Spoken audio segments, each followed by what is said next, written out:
city of Los Angeles, including an ambassador, an honorary citizen of Bordeaux, France. Please give Olivia Mitchell a big hand. So this is the Arts, Parks, Health and Aging Committee. And for the historic record, Madam City Attorney, when I first came to City Hall and the Tom Bradley opened it up with the Youth Council on the 21st floor, Olivia was there. And the first committee meeting, believe it or not, was, even though we were youth, was about the aging and senior citizens. Because they said one day we're all going to be senior citizens, so you better start advocating for seniors then, and I have all this time. But Olivia, you're very special. It's great to have you in committee here. Thank you. All right, item number 1, Madam Clerk. Item number 1 is a report from the City Administrative Officer relative to a contract amendment with Environmental Science Associates.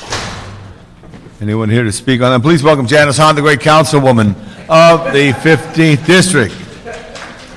Now, I tell you this, I think, is that Eric Brown? Are you still working for Ms. Hahn? Yes, sir. I didn't see you clapping like that. I thought maybe there was a shift change there. That was funny. No, okay. Good afternoon. You got my message? Yes, thank you. Sid Makarag, Director of Real Estate for Recreation and Parks. We have before you a amendment to a consultant contract with Environmental Science Associates. We're requesting a 3-year amendment to their contract and a $300,000 addition to their consultant contract, so we may continue work that they need, that they are consultants of record on. This include the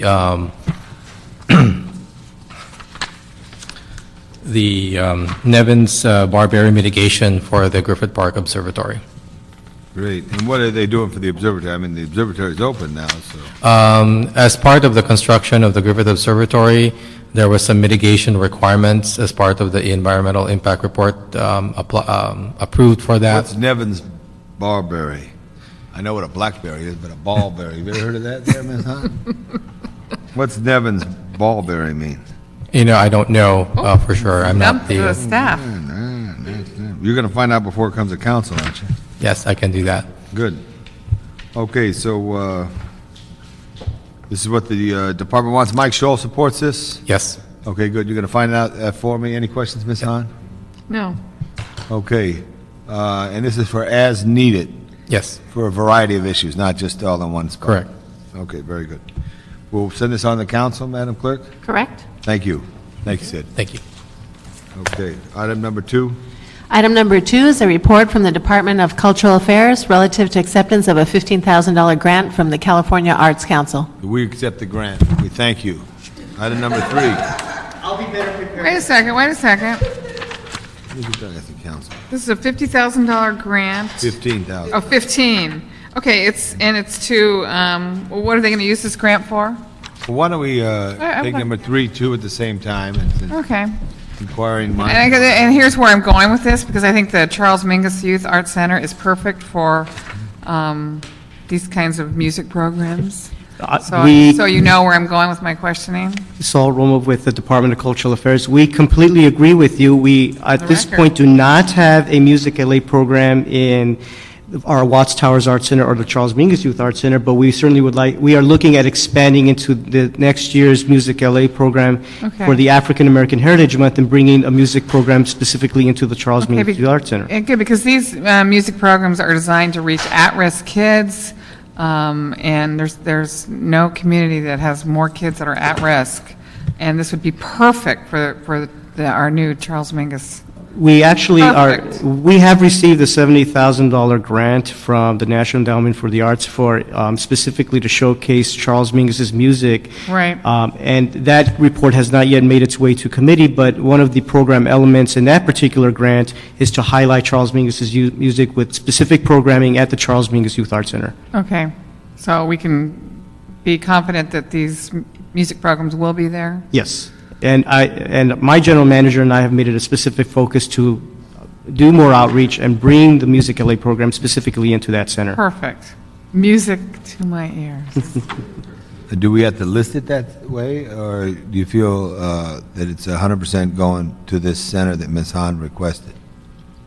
Absent any administrative barriers, I would say with great 99.9% confidence in my department that that's a done deal. I would like to see that reflected in the report. In the report, but what if someone says, well, I want something in my area, you know? Well, you know, see not if everybody's anybody's area, not listening. everybody's Well, area here's is the at thing. risk as mine I is. understand that, but everybody, the Okay. pie is round. I'm just saying, this is I a got that. I got perfect it. program. I got that. If I can just add some clarity, the funding that is before you out of this California Arts Yeah. Council and Right. the program and the money that is appropriated into our budget this year Right. does not finance a music LA program at the Watts Towers Right, Arts I Center. know. But It we should will be directed having one to this that. year, yes. So I move, since you were late for council committee meeting at 20 minutes, I'm teasing you. Yeah, you are, because you tell me.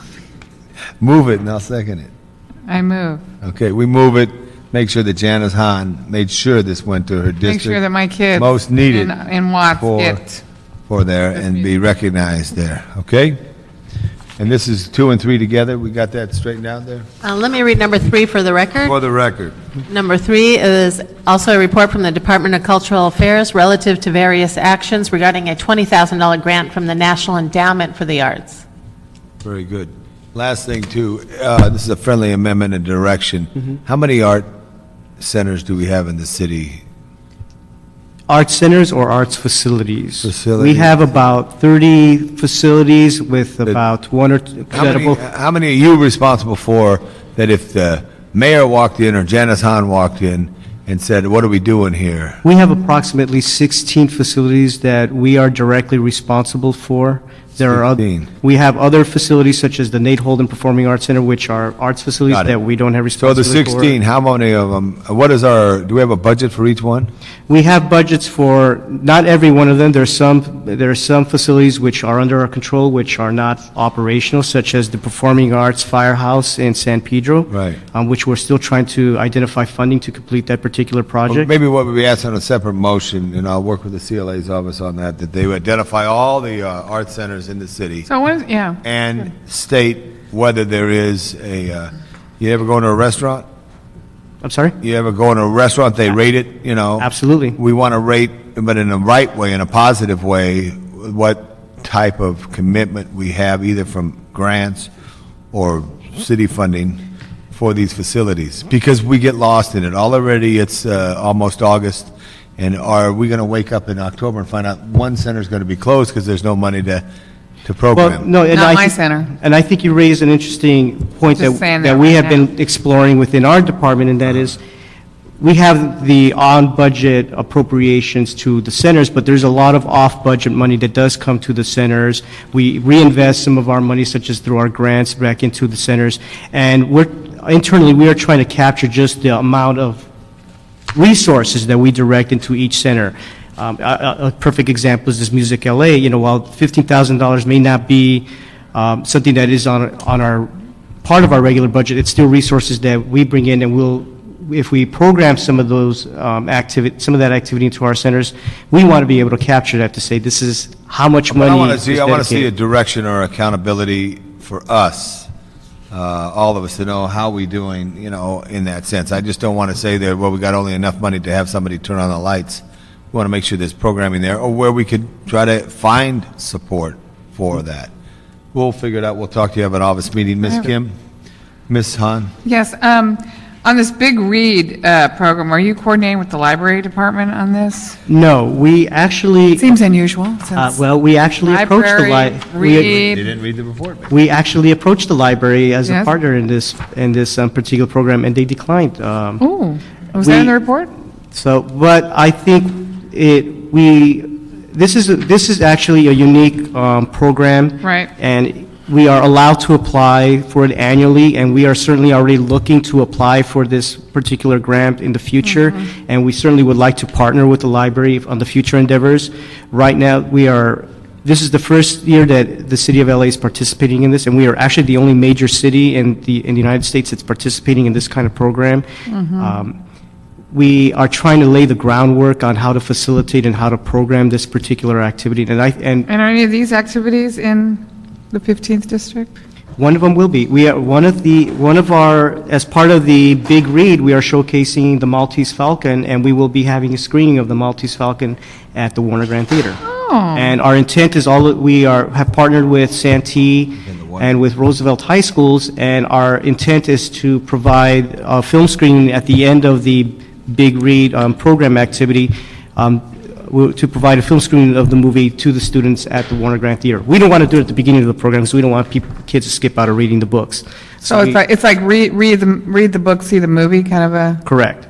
And we're going to have an exhibition to showcase, movie memorabilia. We've got film noir tour we've partnered with the LA Conservancy as part of this particular program. And are you working with the Grand Vision Foundation? We are going to approach the Grand Vision Foundation Okay. as part of the film screening to perhaps have a reception or Okay. sponsor a speaker series. You might also touch base with Stephanie Martisich, who is the executive director of the LA Harbor International Film Festival. And she's been doing that for 5 years at the Warner Grand. And one of the things she does every year is read the book, see the movie. This year, she was screened Swiss Family Robinson, and had over 1,000 books for free given to her through Penguin, I think, and distributed throughout the schools in San Pedro. It was a very successful program. So We are always interested in trying to supplement I our would say activities, so. definitely touch base with Stephanie Martisich, and we can help you with all that. But that's great. Good to know. That's a good program. Very good. Yeah, it is very good. Okay. It's so important. Okay, great. Okay. And let me just ask, this film Noir, how does it relate to people who call Los Angeles their home? and Well, who for are- instance, in this particular program, Dashiell Hammett, the author of Maltese Falcon, had a particular interest in the film noir and an influence on the film noir movement in L.A. So we're taking I some got of that, but how does like if we went out to Griffin Park right now, or went out to MacArthur Park or Sepulveda Basin or some large park in the city, we see several people who have come to our city in the last 20 years after film noir was kind of produced, right? How is the new resident of Los Angeles respond to that type of programming by Cultural Affairs? I don't know. We certainly have a big interest in this particular limited tour that we're going to do. We're going to highlight and showcase particular architectural and LA landmarks. How other people respond to it, I don't know. I think it's a niche. I think it's in a certain respect esoteric interest for some people. But I can't quite gauge that. I think, we've got to gauge look at it, and for also this look particular at it too. Maybe next year you try to do something with an old movie from another part of the world they had their own film noir from whatever location they come from. You dig? Okay. I hear you. All right. Good. All righty. Thank you. Okay. Make sure we're engaging people. Got it. All right. Next item, Madam Clerk. Wow. And for clarification, the committee recommends approval of this item? Yes. Thank you. Okay. Item number 4 is a motion, Han Labange, relative to Lemon. transferring the administrative responsibility for a city facility located at 103rd Street, the Robert Pitts Community Center, to the Los Angeles Conservation Corps. Could you take over the meeting just for a moment? I got it. Certainly. Yes. Oh, he wanted to come and give me a hug.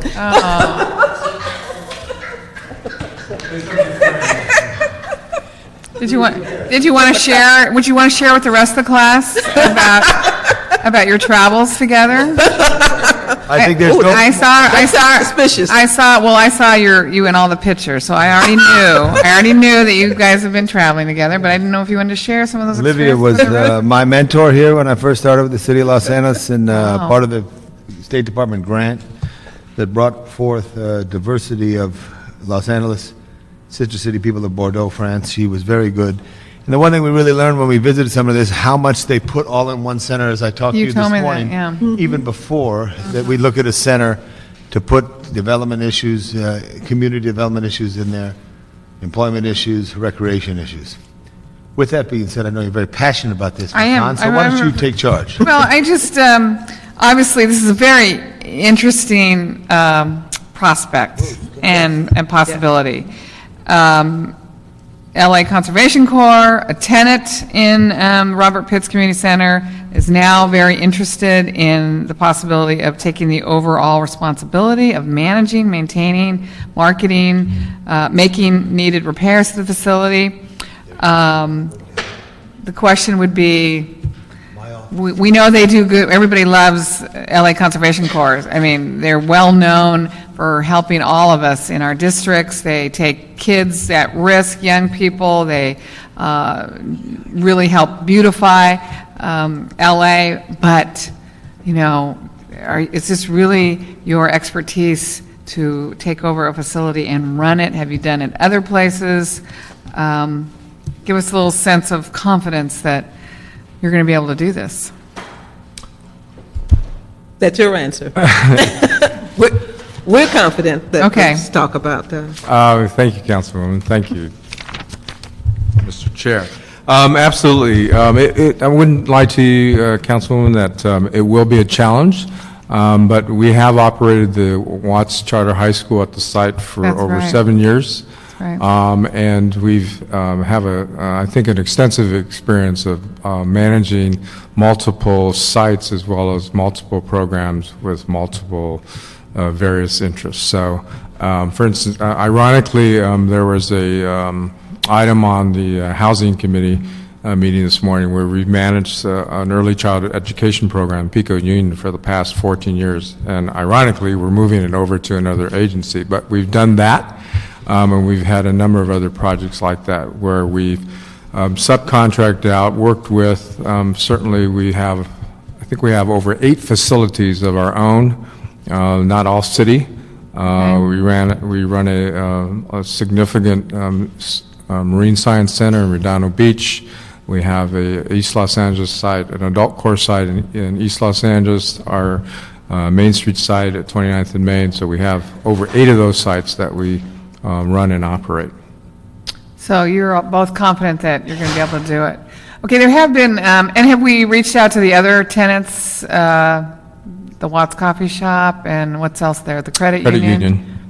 Yeah, are they aware of this? Yes. And they're good with it? They're aware, and they are aware that when the management switches over, the tenant relationships will be shifted. They're not being asked to move or anything like Okay. that. We are making the specific request that we separate the meters so that the restaurant's cost could be directed to them. Okay.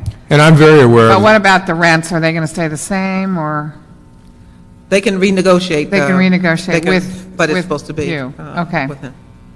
And we're respectful of not only their tenure there, but their presence in the community. And so it'd be a Right. priority of ours to work with them. They're an important part of the center. Absolutely. But it The Watts also, Coffee Shop, in my opinion, is it's the best kept secret, unfortunately, of anywhere. I mean, it just, when you go and eat there, it's unbelievably wonderful. Desiree is just the most fabulous chef. I think a lot of people don't know that restaurant exists. Hopefully, one of the things you could work on is, of course, marketing, maybe, on behalf, we could work together on marketing on behalf of that restaurant. It's an incredible restaurant. well, I wouldn't promise it at the YL site, but it certainly would be in our interest. As an example, at our youth center in South Central at 29th and Main, we've brought in over $2 million to renovate and redevelop the site, and that'd be our interest at the Pitts Because Center. we're working on giving you a long-term, now we can't sell you the building, right? We're not discussing selling the building at Right, this point. so we're going to give a long-term lease, That would be our interest so that we could develop some of so the you could grants. renovate it and you could really make that spot, as what you were talking about, that you saw over in some of those countries, just a lot of activity going on One in building. centers like this. You know, under CDD, there was a couple of, in my opinion, there was maintenance issues. There was the sinkhole in the parking lot. We heard issues about ADA access to the second floor. So hopefully, these are going to be issues that you will be able to address. Well, in fact, that's when some of this discussion started about 4 years ago. It's been on our the Conservation Corps' past 4 audits that there is an ADA problem, and so, Right. again. And is Conservation Corps ready and willing to take the financial responsibility to make some of these improvements? Absolutely. Okay, well, I think it's a unique opportunity. Of course, I love Bruce and I love Conservation Corps very much. I just have never been in a this close of a relationship where you actually took over the building. But I think if anybody can do it, you can. And we're here. My office is here to help support Thank you. this transition in any way possible. Let's make this a really great place for the community. Okay. Ms. Hahn, do you love Bruce as much as I love Olivia? I don't know. I haven't really traveled with Bruce. So I can't really. Well, I love them both. Okay, good. And I just want to tell you what is great about both of you individuals. You created the face of the Conservation Corps, Yeah. Bruce, many years, and how many things have you created, Olivia, in helping and guiding people? And this is a proud moment to get that type of enthusiasm to a place, because as we all know in all travels, whatever the scale of the economics were, it was about place. It's about if someone cared about it and there was someone that opened up to others. So this is a very exciting moment to push forward, and Yeah. you're And by the way, we're very excited. We love the charter school too. I mean, Right. the charter school speaks, I think, to a lot of things that we're trying to do in that community. Is really get our young people, give them a good education, give them opportunities to keep them from joining gangs. So really, you kind of embody everything we're really fighting for in terms of that community. And What time is this going to council? It can go next week to council. Yeah, go, absolutely, but I want to do it all before the break. Okay. Next Wednesday, Okay. July 23rd then. Thank you. Good. Okay. Thank you. Thank you. Thank you both very much. I know. Okay. We have to talk. No. Next item. Report to get our bills. Right. She's a very lovely person. Item number 5 is a motion, Smith Rosendahl, relative to establishing the hours of operation for Dearborn Park in accordance with the Department of Recreation and Parks Sunrise to Sunset policy. And I know Mr. Smith is very key on that. Do you know who started the sunrise to sunset policy? You? Yeah, and you know where I first saw it? In Costa Mesa. And the first park we did is Lake Hollywood Park on there, and now it's citywide. So I don't see anyone here opposed to it. I don't see anyone here proponent for it, but since they did put it on the agenda, we're going yay. Right. Okay. You know, one of the things I might add on to this sunrise to sunset, I know I have noticed it at Bogdanovich Park, and I brought it to the attention of the staff when I started walking in the morning a couple years ago, and the sprinklers were set for a time, you know, like 7 in the morning, that were spraying the whole grassy area. So people who were wanting to come early and exercise or do anything Got wet. got wet. So I brought it to their attention. They reset the clock, so now they come on early, like 5. But I was just walking again this morning and found out the timers must have been off again. The sprinklers were on, and there were people trying to enjoy the park. So I would say from sunrise to sunset, make sure that we've got it makes a double check on the automatic clocks for the sprinklers. If we're going to open it up, let's not obviously have the sprinklers going when people could be accessing the grassy areas. Good. Is that a good point? Good Can we point. add that to the report? Okay, good. Okay. Okay, any other items before us, Madam Clerk? Those complete all the items. Good, and we congratulate the city attorney on her wonderful wedding, and we thank the CLA, and this meeting is now adjourned.